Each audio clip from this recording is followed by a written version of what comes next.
Baik, ini perkembangan yang baru saja kami terima daripada Malaysia Investment Development Authority ataupun MIDA, di mana Malaysia berjaya menarik pelaburan diluluskan berjumlah 71.4 bilion ringgit bagi tempoh Januari hingga Mac 2023 dalam tempoh 3 bulan sahaja. Lembaga Pembangunan Pelaburan Malaysia ataupun MIDA dalam satu kenyataan memaklumkan ia sekaligus membuktikan Malaysia sebagai destinasi pilihan untuk pelaburan. Dan kalau kita nak lihat daripada jumlah 71 bilion ringgit ini juga bermaksud terdapat sejumlah 1,265 projek yang diluluskan, dan daripada 1,265 projek ini ia dijangka akan mencipta 23,977 peluang pekerjaan. Ini melibatkan pelbagai sektor, antara sektor utama seperti sektor pembuatan, sektor perkhidmatan dan juga sektor-sektor utama yang lain.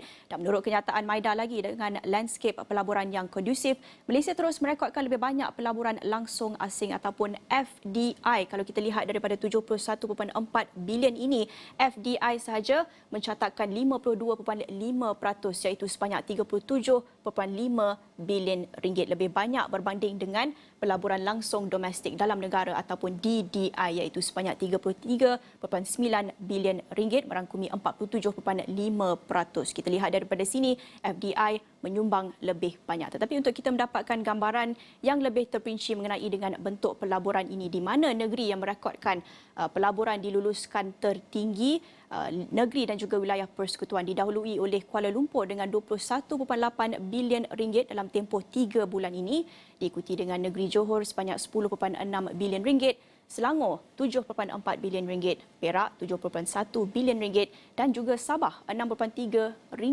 bilion ringgit. Ini sangat menarik kalau kita lihat, tentunya didahului oleh wilayah persekutuan Kuala Lumpur dan juga negeri dengan bandar-bandar utama. Tetapi menarik untuk kita lihat Sabah juga menerima jumlah pelaburan yang tinggi. Tentunya penting untuk kita melihat dalam konteks pembangunan kawasan luar bandar, dan juga kita bercakap tentang Borneo dan keperluannya untuk membangunkan Borneo ini. Kalau kita lihat kepada sumber utama FDI pula, negara-negara yang paling banyak menyumbang FDI dalam tempoh 3 bulan ini didahului oleh negara Singapura, negara jiran sebanyak 11.5 bilion ringgit, diikuti Kepulauan Virgin British ataupun British Virgin Islands sebanyak 1.1 bilion ringgit, diikuti Republik Rakyat China 6.5 bilion ringgit, Hong Kong 2.9 bilion ringgit dan diikuti Republik Korea 2.5 bilion ringgit. Dan seterusnya, kalau kita nak lihat jumlah pelaburan ini terhadap sektor-sektor utama, kalau kita nak bandingkan antara sektor perkhidmatan, sektor pembuatan dan juga sektor-sektor utama, sektor perkhidmatan mendapat jumlah pelaburan diluluskan paling tinggi, iaitu 75.1% daripada keseluruhan jumlah pelaburan yang diluluskan bernilai 53.6 bilion ringgit. Dan daripada jumlah itu, kalau kita nak bandingkan antara FDI, pelaburan asing dan juga pelaburan domestik DDI, lebih banyak merupakan pelaburan domestik DDI iaitu 29.2 bilion ringgit, tetapi tidak begitu jauh bezanya daripada FDI yang juga tinggi 24.4 bilion ringgit. Dan daripada keseluruhan pelaburan itu sebenarnya datang daripada 1,058 projek yang dijangka akan mencipta 12,051 pekerjaan baharu. Kalau kita lihat dalam subsektor, dalam sektor perkhidmatan ini, apa antara subsektor utama yang mendapat pelaburan diluluskan dalam tempoh 3 bulan ini? Kalau kita lihat yang paling tinggi jumlah pelaburan yang diterima dalam subsektor perkhidmatan adalah subsektor maklumat dan komunikasi 24.9 bilion ringgit, diikuti hartanah 15.5 bilion ringgit, perdagangan pengedaran 6.7 bilion ringgit ataupun logistik dan delivery dan sebagainya. Kita tahu itu satu komponen yang cukup penting dalam ekonomi negara, diikuti dengan perkhidmatan keuangan ataupun financial services 2.2 bilion ringgit dan perkhidmatan sokongan 1.8 bilion ringgit. Baik, itu bagi jumlah pelaburan dalam sektor perkhidmatan. Kalau kita nak lihat dalam sektor perkilangan pula, juga merangkumi jumlah pelaburan yang agak tinggi, 21.8% bernilai 15.6 bilion ringgit. Tentunya tidak setinggi dengan sektor perkhidmatan seperti yang kita lihat tadi, tetapi daripada jumlah 15 bilion ini lebih banyak. Ini kita lihat perbezaan yang cukup ketara antara pelaburan asing dan pelaburan domestik, FDI dan DDI.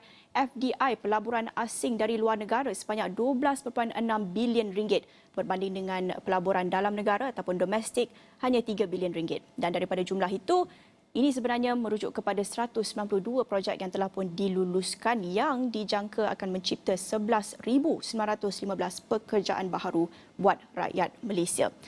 Dan kalau kita lihat industri-industri yang lebih spesifik, lebih terperinci dalam sektor perkilangan utama yang juga mendapat pelaburan dalam tempoh 3 bulan ini, paling tinggi pergi ke subsektor ataupun industri kelengkapan pengangkutan iaitu sebanyak 4.4 bilion ringgit, diikuti dengan jentera dan kelengkapan 2.6 bilion ringgit, produk logam asas 2.3 bilion ringgit, electrical dan elektronik ataupun E&E 2.1 bilion ringgit. Kita tahu itu juga antara subsektor ataupun industri yang antara utama menarik pelaburan dari luar negara, dan juga produk galian bukan logam 1.6 bilion ringgit. Itu bagi sektor perkilangan. Seterusnya kita nak lihat bagi sektor utama, jumlah pelaburan yang diluluskan dari Januari hingga Mac yang lepas. Jumlah pelaburan diluluskan 2.2 bilion ringgit, tentunya tidak begitu besar berbanding dengan sektor perkhidmatan ataupun sektor perkilangan, iaitu hanya 3.1% jumlah pelaburan daripada jumlah 71 bilion ringgit tadi yang kita maklumkan. Dan daripada jumlah itu, tentunya yang lebih tinggi adalah jumlah pelaburan domestik ataupun dalam negara iaitu 1.7 bilion ringgit berbanding dengan jumlah pelaburan asing ataupun FDI hanya 0.5 bilion ringgit, dan ini membawa kepada 15 projek dengan hanya 11 pekerjaan baharu yang dijangka dapat dicipta melalui pelaburan ini. Dan antara subsektor utama yang kita bercakap dalam sektor utama yang mendapat pelaburan daripada tempoh 3 bulan ini, ia termasuklah industri perlombongan iaitu 2.1 bilion ringgit dan peladangan dan komoditi 65.1 juta ringgit. Jadi itu antara perincian pelaburan yang diterima negara dalam tempoh 3 bulan. Jumlah yang agak besar 71.4 bilion ringgit, tetapi tentunya kita ingin melihat bagaimana ini dapat ditafsirkan kepada peluang pekerjaan baharu yang dapat dicipta untuk rakyat Malaysia. Seterusnya, kita lihat antara statistik yang kita perlu tahu mengenai dengan graduan di Malaysia ini.